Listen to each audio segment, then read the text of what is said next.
تھک چکے ہو، ہار مان رہے ہو، نا امید ہو گئے ہو، مگر کس سے؟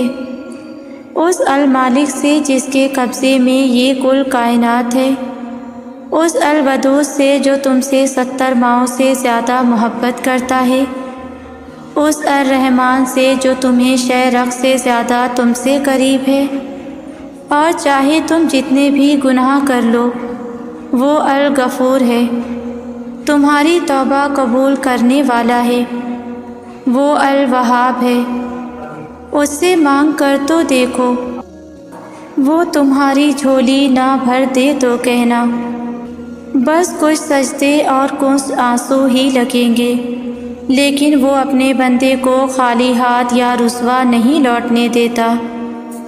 تہجد کی نماز میں جتنا سکون ہے وہ دنیا کے کسی کونے میں نہیں مل سکتا۔ اس وقت کی خاموشی، اس وقت کا سکون، اس وقت کی اپنے رب سے ملاقات سارے غم بھلا دیتی ہے۔ روتے روتے جو سو جاتے ہیں تہجد پڑھ کر، بڑی میٹھی نیند وہ سوتے ہیں۔ تہجد کی دعا پہ نہ کبھی ہو ہی نہیں سکتا، جو مانگا سمجھو مل گیا، دیر سویر ہو سکتی ہے، کیونکہ ہمارے پیارے اللہ کو پتہ ہے کون سا وقت ہمارے حق میں بہتر ہے، مگر وہ چیز مل کے رہتی ہے۔ اپنے اللہ کی خاطر نیند چھوڑ کر آؤ اور وہ تمہیں خالی ہاتھ بھیج دے، سوال ہی پیدا نہیں ہوتا۔ اپنے رب پہ یقین رکھو، وہ بہت جلد سب ٹھیک کر دے گا۔ تہجد اللہ سے عشق کا ثبوت ہے۔ تہجد کی دعاؤں پہ سب سے پہلے کن کی بارش ہوتی ہے۔ تم ایک دفعہ پڑھ کے تو دیکھو، تہجد سے رب مل جاتا ہے، پھر کیا وہ چیز یا انسان نہیں مل سکتا؟ تہجد کی دعاؤں کو 7 آسمانوں کا سفر طے نہیں کرنا پڑتا، وہ دعائیں تو پہلے آسمان پہ ہی قبول کر لی جاتی ہیں۔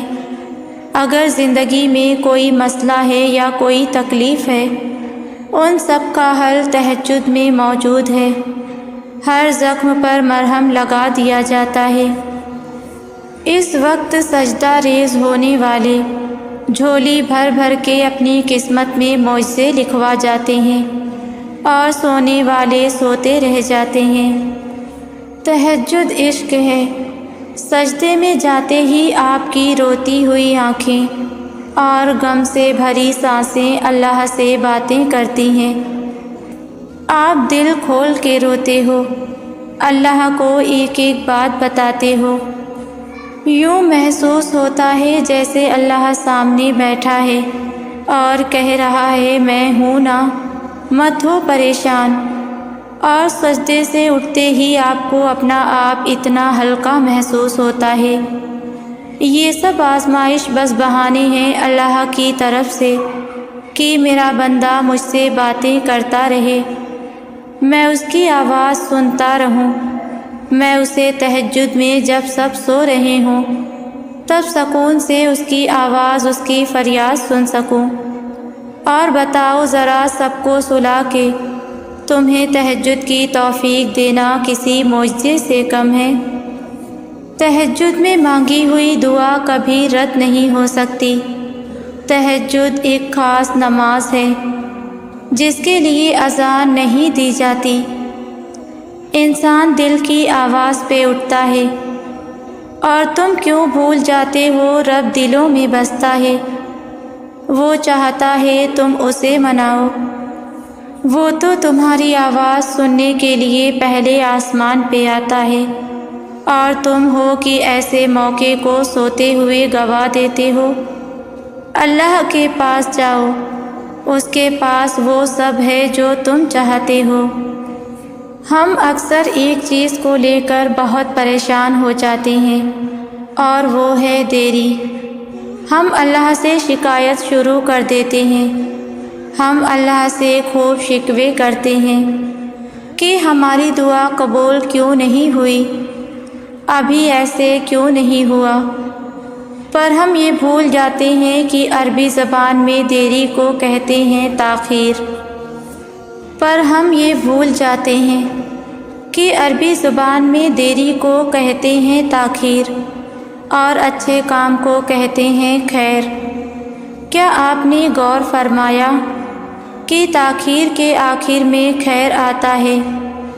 اس کا مطلب ہے ہر دیری میں ہمارا ہی فائدہ ہے، ہر دیری ہمارے لیے فائدہ مند ثابت ہوتی ہے۔ ہم اس دیری کے غلط معنی لے لیتے ہیں کہ شاید اللہ ہم سے ناراض ہے۔ نہیں، اصل بات تو یہ ہے کہ اللہ خیر کا معاملہ کر رہا ہے تمہارے ساتھ، اور تم ہو کہ اللہ سے گلے پہ گلا کر رہے ہو۔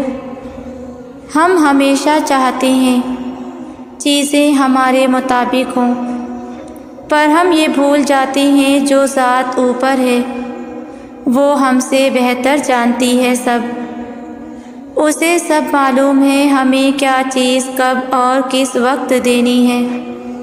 ہم جلدی میں ہو جاتے ہیں مگر اللہ نہیں، ہم جلدی میں ہوتے ہیں اللہ نہیں۔ اللہ ہمیں بالکل صحیح وقت پہ نوازتا ہے۔ کیا ہوا؟ سب کچھ الٹا ہو رہا ہے، دعائیں قبول نہیں ہو رہی، تہجد میں مانگا نہیں مل رہا۔ ارے بس، اپنے اللہ پہ یقین ہے تو یہ سارے سوال کیسے؟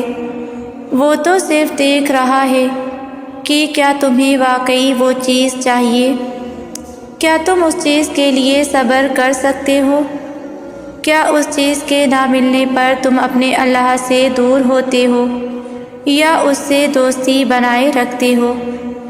اللہ جلد بازی نہیں کرتا ہے، ہم جلد باز ہیں۔ ہر چیز کا وقت مقرر ہوتا ہے، اس لیے بس اپنے اللہ پر یقین رکھو اور دعائیں کرتے رہو۔ مت گھبراؤ لوگوں کی چالوں سے، مت گھبراؤ قسمت کے فیصلوں سے، مت گھبراؤ ناممکنات سے۔ تمہارا اللہ ان سب سے بہت بڑا ہے۔ تو بتاؤ ذرا، اللہ سے مانگتے بھی ہو اور دل ہی دل میں ڈرتے بھی ہو، یہ کیسا یقین ہوا؟ یقین تو ایسا ہونا چاہیے کہ راستے نظر نہ آئیں اور اللہ پہ اتنا یقین اور مان ہو کہ میرا اللہ راستہ نکال دے گا۔ اور جب اللہ پہ ایسا یقین رکھو گے نا تو وہ وہاں سے نوازے گا جہاں سے تم سوچ بھی نہیں سکتے۔ زندگی نے وہ لے لیا جس کا تم سوچ بھی نہیں سکتے تھے، چلو پھر وہ لینے کے لیے تیار ہو جاؤ جس کا تم گمان بھی نہیں کر سکتے۔ دعا کی قبولیت میں دیری ہو رہی ہے، چلو پھر اس سے زیادہ لینے کے لیے تیار ہو جاؤ۔ تہجد میں مانگا نہیں مل رہا، چلو پھر معجزے کے لیے تیار ہو جاؤ۔ لوگوں کی باتوں کی وجہ سے کلیجہ پھٹ رہا ہے، چلو پھر اللہ کے انصاف کے لیے تیار ہو جاؤ۔ سب کچھ الٹا ہو رہا ہے زندگی میں، چلو پھر اب اللہ کی مدد کے لیے تیار ہو جاؤ۔ تمہیں تکلیف اس لیے ہو رہی ہے کیونکہ تم نے اپنی انگلی اس دروازے میں رکھی ہوئی ہے جسے اللہ بند کر رہا ہے۔ تم اس کی مصلحتوں کو نہیں سمجھ سکتے۔ وہ تمہیں درد نہیں دے رہا بلکہ درد سے بچا رہا ہے۔ دنیا کی ہر محبت آپ کو بیچ راستے میں چھوڑ دے گی سوائے اللہ کے۔ اس دل کو بنانے والے کے حوالے کرو، یہ دل اللہ کا گھر ہے، اس میں کسی غیر کی جگہ نہیں ہونی چاہیے۔ جب رب سے محبت ہو جائے تو کسی اور کی ضرورت ہی نہیں رہتی، اور رہے بھی کیوں جب کل کائنات کا مالک دلوں کو موڑنے والا، کن کہہ کر معجزے دکھانے والا تمہارے ساتھ ہے، بھلا تمہیں کسی اور کی کیا ضرورت؟ اللہ کا ساتھ نصیب والوں کو ہی ملتا ہے۔ اور جس کو مل جائے اس کے نصیب کی 4 چاند لگ جاتے ہیں۔ اللہ سن رہا ہے، وہ سب دیکھ رہا ہے۔ اللہ کے فیصلے ہماری بہتری کے لیے ہوتے ہیں۔ وہ ہم سے بہت پیار کرتا ہے، اس لیے کوئی ایسی چیز نہیں دیتا جس سے ہمیں تکلیف ہو۔ دیکھنا بہت جلد اللہ معجزے دکھائے گا اور تمہاری عقل حیران رہ جائے گی۔ اللہ کو معلوم ہے بند دروازے کے پیچھے کی حقیقت۔ اللہ کو غیب کا علم معلوم ہے۔ اللہ الحکیم ہے، اس کا کوئی فیصلہ کبھی غلط نہیں ہو سکتا۔ وہ جو کرتا ہے بہترین کرتا ہے۔ قیامت کے دن جب اللہ ہمیں دیکھیں گے، ہماری خواہش کا انجام، تو ہمارا سر شرم سے جھک جائے گا۔ اللہ کو معلوم ہے اس دروازے کے پیچھے پھولوں کا باغ ہے یا کانٹوں کا ہجوم۔ اللہ کے فیصلے کبھی لازوال نہیں ہوتے۔ بہت دیر بعد سمجھ آتی ہے، پر اللہ ہر ایک بند دروازے کی حقیقت کھول دیتا ہے اور پھر انسان کو سمجھ آتی ہے۔ کوئی مصیبت آپ تک نہیں پہنچ سکتی اللہ کے حکم کے بغیر، اور اللہ جس چیز کا حکم دے اس میں ہمیشہ خیر ہی خیر ہوتی ہے، چاہے ہمیں نظر آئے یا نہ آئے۔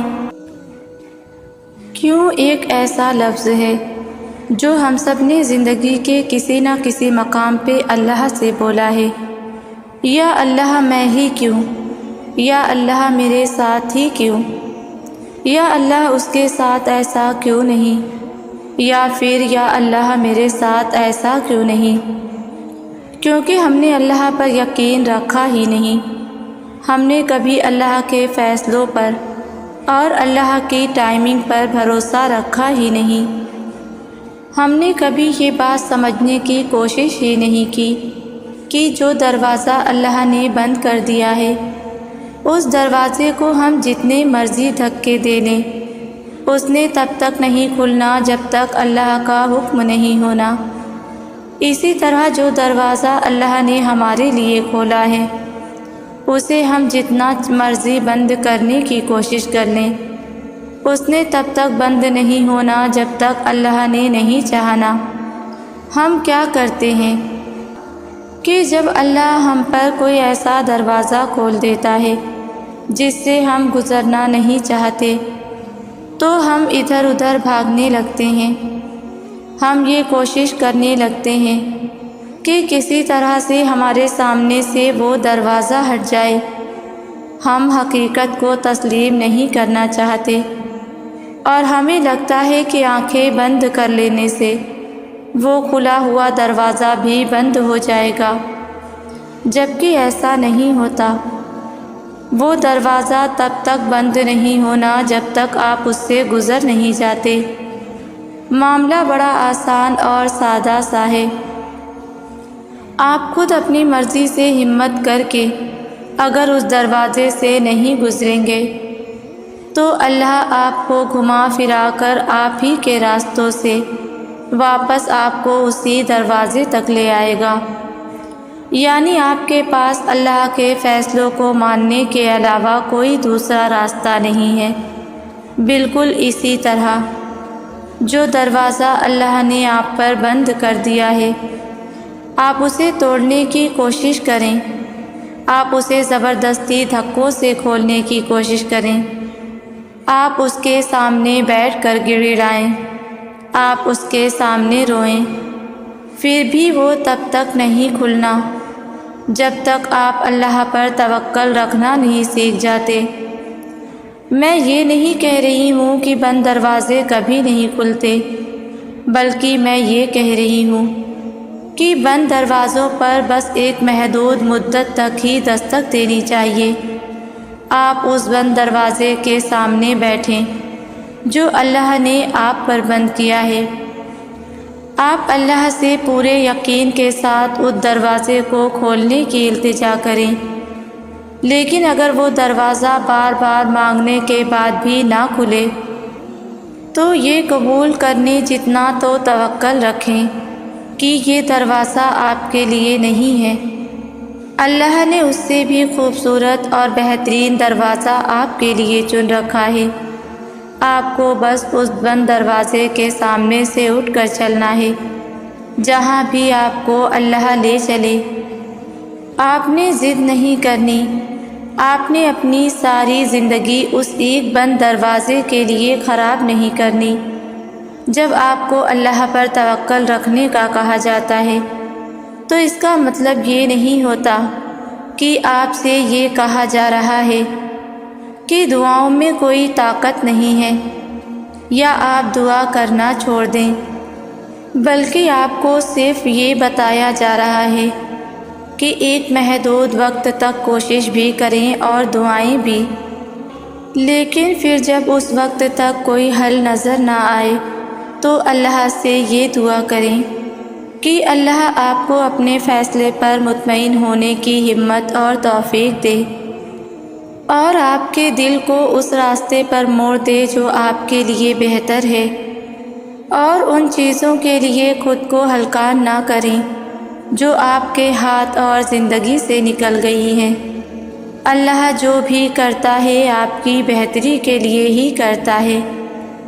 ہم جب بھی کسی پریشانی میں مبتلا ہوتے ہیں یا پھر کسی مصیبت میں ہوتے ہیں تو مایوس ہو جاتے ہیں، ہر امید چھوڑ دیتے ہیں۔ ہم اپنے برے وقت میں اتنا گھبرا جاتے ہیں کہ غلط راستہ چن لیتے ہیں اور اتنا ہول جاتے ہیں کہ اللہ پاک کو ناراض کر دیتے ہیں، کیونکہ اللہ پاک نے اپنے ہر بندے سے وعدہ کیا ہے کہ اگر اس کے بندے اس کے بنائے ہوئے صبر اور شکر کے راستے پر چلیں گے تو وہ اپنے بندوں کا ساتھ کبھی نہیں چھوڑے گا، ان کا ہاتھ ہمیشہ تھام کر رکھے گا۔ بس شرط یہ ہے کہ اس کی رسی کو مضبوطی سے تھامنا ہے، کسی بھی حال میں اس رسی کو نہیں چھوڑنا۔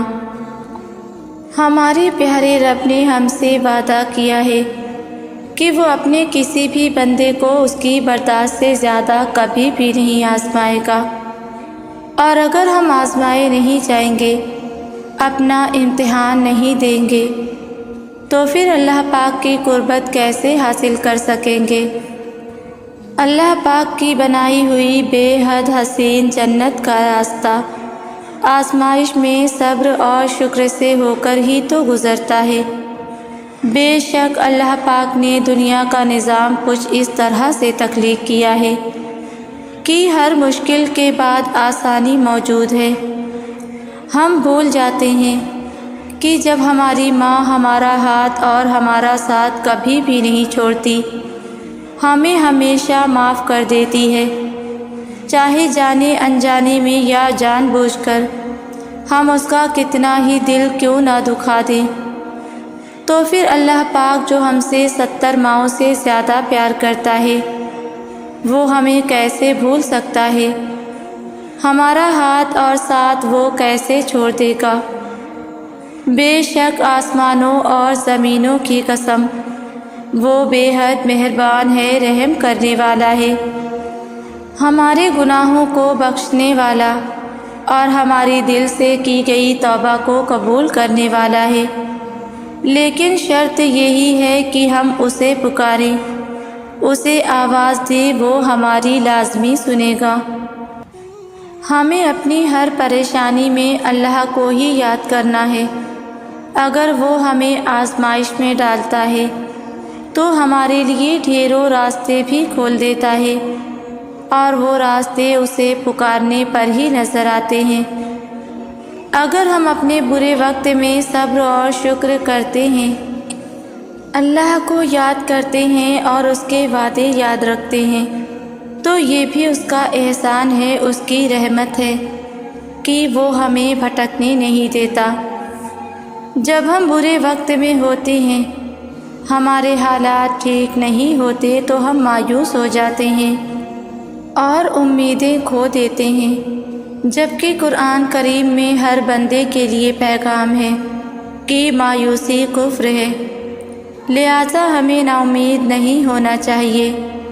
اللہ پاک کو یاد کرنا چاہیے، اسے پکارنا چاہیے اور اسی سے مدد مانگنی چاہیے۔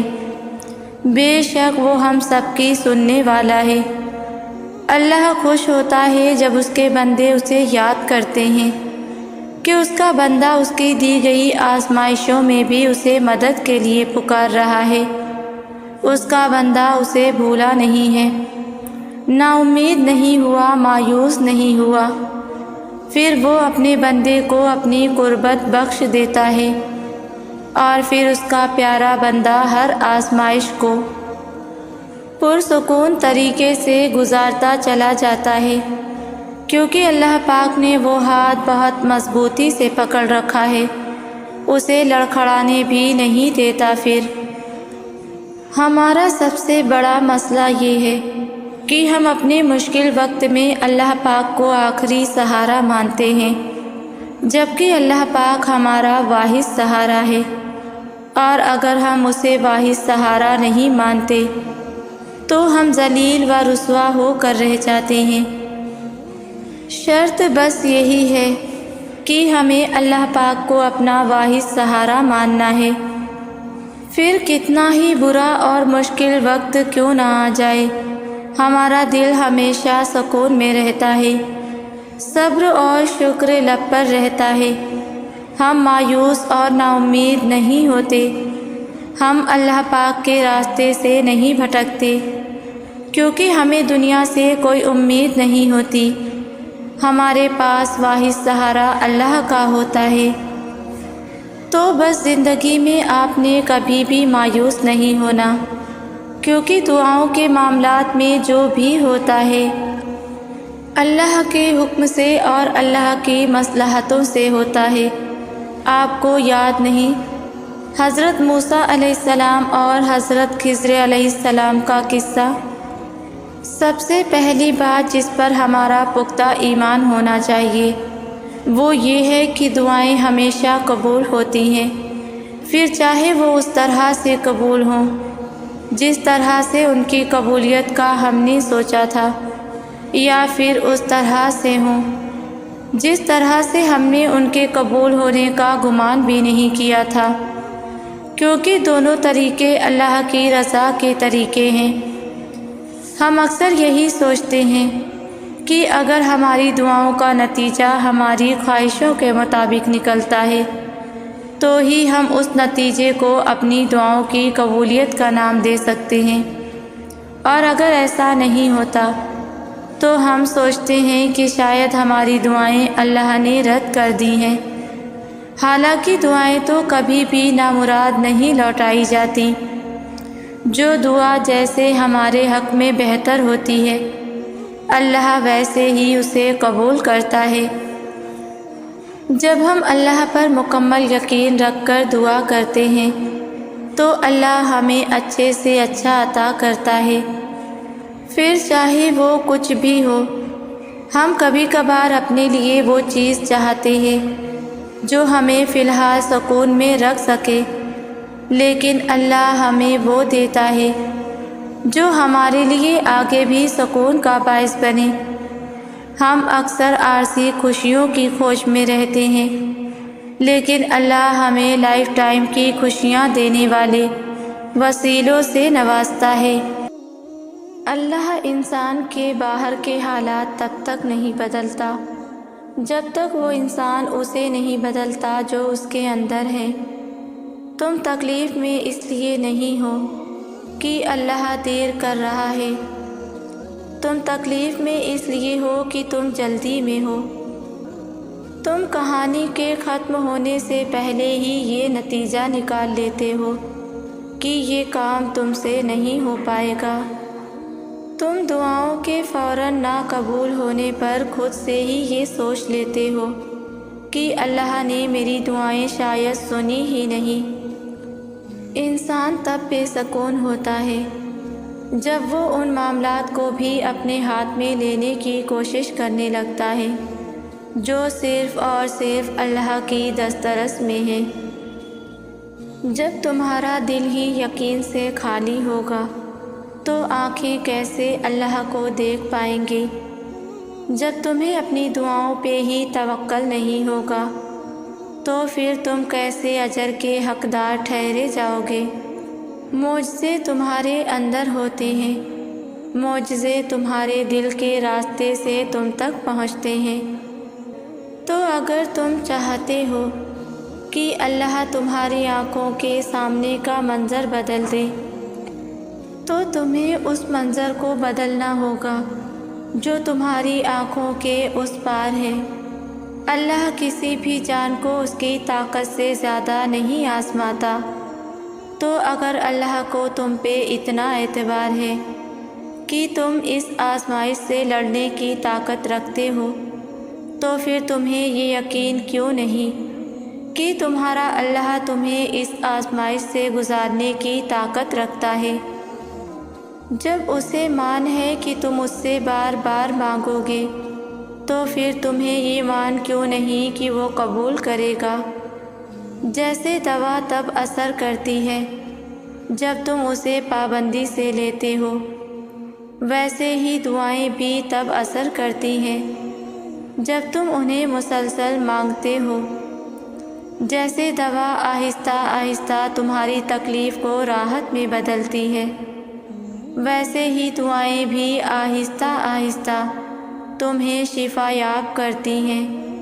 بس یقین رکھو، کیونکہ جو اللہ پہ یقین رکھتے ہیں اللہ ان کے دلوں کو بہتری کی جانب پھیر دیتا ہے۔ کسی نے مجھ سے پوچھا معجزے کیا سچ میں ہوتے ہیں یا صرف ہم یہ کہہ کر خود کو تسلی دیتے ہیں؟ مجھے یہ سوال تھوڑا عجیب لگا کہ ہم انسان کتنے بے وقوف ہوتے ہیں۔ ہم صرف اس چیز میں معجزے ڈھونڈتے ہیں جس کی ہم دن رات دعا کرتے ہیں، لیکن ہم یہ کیوں بھول جاتے ہیں ہماری زندگی میں بہت سی ایسی چیز ہے جو ہم نے مانگی بھی نہیں، سوچی بھی نہیں، پھر بھی وہ ہمیں مل جاتی ہے۔ یہ بھی تو ایک معجزہ ہی ہے۔ اللہ ہر چیز اپنے وقت پر دیتا ہے، ہر ایک دعا اپنے وقت پر قبول کرتا ہے۔ تو ہم اس بات پر شک کیسے کر سکتے ہیں کہ معجزے نہیں ہوتے؟ اصل میں یہ جو تمہارے دل میں اللہ نے خیال ڈالا ہوا ہے، تمہارے دل میں دعا کا خیال، صبر، یہ بھی تو اللہ کی طرف سے ایک معجزہ ہی ہے۔ اللہ معجزوں سے پہلے دعاؤں کا وسیلہ بناتا ہے، وہ راستوں سے پہلے تمہیں ان کے لیے تیار کرتا ہے۔ تم ابھی جس جگہ پہ ہو اس جگہ سے گزار کر ہی تمہیں وہاں تک لایا جائے گا جہاں تم جانا چاہتے ہو۔ تمہیں لگتا ہے کہ جو دروازہ تم نے سوچ رکھا تھا بس اسی کے کھلنے سے تم اس تک پہنچ سکتے تھے جو تمہیں چاہیے تھا، لیکن کیا تم نے کبھی یہ سوچا ہے کہ اگر اللہ کی پسند کا راستہ تمہیں اس چیز تک لے گیا جسے تمہاری دعائیں بھی تم تک نہیں لا سکتی تھی، ہو سکتا ہے کہ جس وقت وہ چیزیں تم مانگ رہے تھے اگر وہ اسی وقت تمہیں مل جاتی تو وہ زیادہ دیر تک تمہارے پاس رہ ہی نہیں پاتی۔ ہو سکتا ہے کہ اللہ کو تمہارا یقین اور تمہارا مانگنا اتنا پسند آ گیا ہو کہ اللہ نے اس چیز کو ہمیشہ کے لیے تمہارے بنانے کے لیے یہ دیر کی ہو، کہ اللہ نے اس چیز کو ہمیشہ کے لیے تمہارا بنانے کے لیے یہ دیر کی ہو۔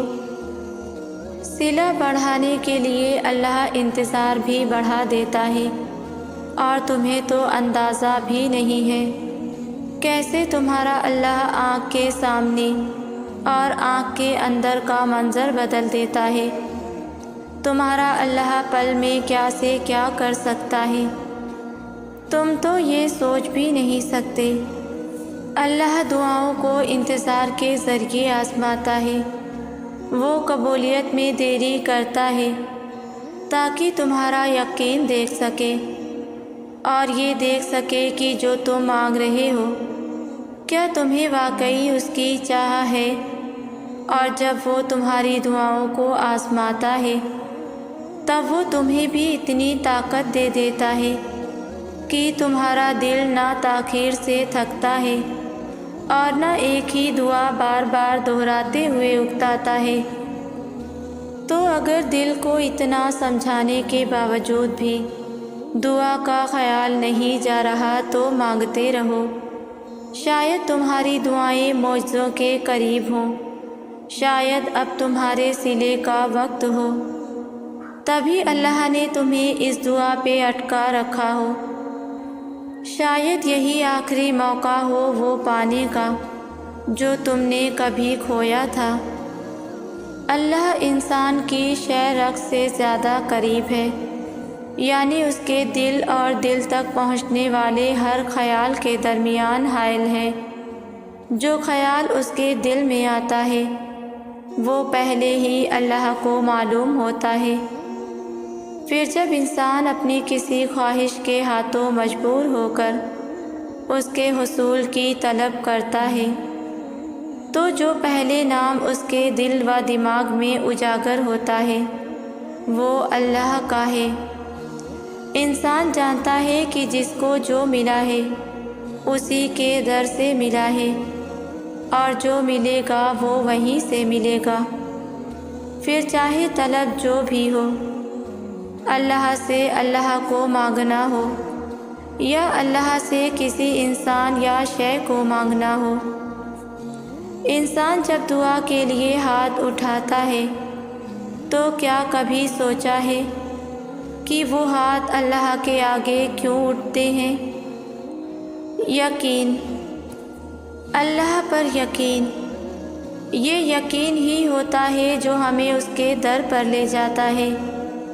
اگر دل میں یقین ہی نہ ہوتا تو پھر سوچو کیا تم اللہ کے پاس جاتے کہ اللہ مجھے تجھ سے یہ چاہیے، تو واحد عطا کرنے والا ہے، تو قبول فرما لے اور یہ چیز مجھے دے دے۔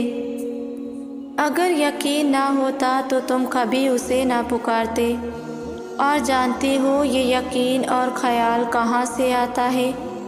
اللہ کی طرف سے۔ وہ چاہتا ہے کہ تم اس کے در پر جاؤ اور اس پر یقین رکھتے ہوئے ہاتھوں کو بلند کرو، دل کو جھکا دو اور عاجز ہو کر مانگو، اس سے مانگو۔ اسے اپنے بندے کی یہی ادا پسند ہے، اور جو اسے پسند آ جاتا ہے وہ اللہ کے در سے کبھی خالی ہاتھ نہیں لوٹتے۔ آج آپ اللہ کے لیے اپنی من پسند چیز قربان کرو گے، اپنے نفس کو کنٹرول کرو گے، اپنی یہ وقتی خوشیاں چھوڑ کر اللہ کو راضی کرنے کی کوشش کرو گے تو ایک دن اللہ بھی آپ کو خوش کر دے گا۔ بہت سے لوگ کہتے ہیں کیسے چھوڑ دیں، کہنا آسان ہوتا ہے، کرنا نہیں۔ یقین کرو کچھ مشکل نہیں ہوتا۔ جب آپ اللہ کے لیے کرتے ہو تو کچھ مشکل نہیں لگتا، بس اپنی ہمت کرنی ہے اور پہلا قدم اٹھانا ہے، اور پھر بہت ساری دعائیں کرنی ہے اور یقین رکھنا ہے، پھر دیکھنا کیسے قدم قدم پر اللہ کو اپنے ساتھ پاؤ گے۔ ہر مشکل، ہر پریشانی، ہر آزمائش میں اس کے ساتھ پاؤ گے۔ یقین کرو آپ بھول جاتے ہو لیکن اللہ نہیں بھولتا، وہ نہیں بھولتا آپ کی دعاؤں کو، آپ کے صبر کو۔ تو یہ بات تو ذہن سے نکال ہی دو کہ آپ کی دعاؤں پر صبر خالی چلا جائے گا، ہو ہی نہیں سکتا۔ سوچو اس دن کے بارے میں جب آپ کو آپ کی من پسند چیز سے نوازا جائے گا، آپ کو آپ کی جنت سے نواز دیا جائے گا۔ کتنا خوبصورت ہوگا نا وہ دن۔ تو اس دن کے لیے آج سے ہی شروعات کرنی ہوگی، دعائیں کرنی ہوگی اور اللہ پر یقین رکھنا ہوگا، پھر آپ کا سفر بھی بہترین اور من چاہا ہوگا۔ پھر آپ کا سفر بھی بہترین اور منزل بھی من چاہی ہوگی۔